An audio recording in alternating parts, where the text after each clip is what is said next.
This is Brett's channel, and we're reviewing a door alarm. It's right here. When I click the lock button, because right now it's disarmed, blinks 3 times to indicate that it's disarmed. Armed. It's a pretty loud system. Here's the remote. The buttons look kind of big, but in real life, they're small.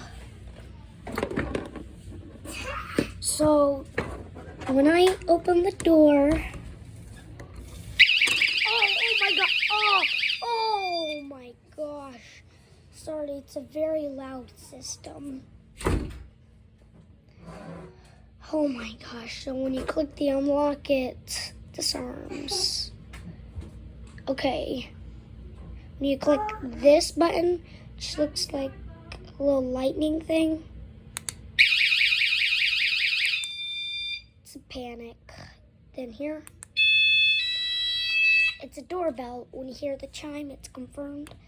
Then the next time you open it chimes. And to disable it, click the unlock. The unlock disables everything. So, sorry it was a very short review, but hope you're having a nice day. Bye.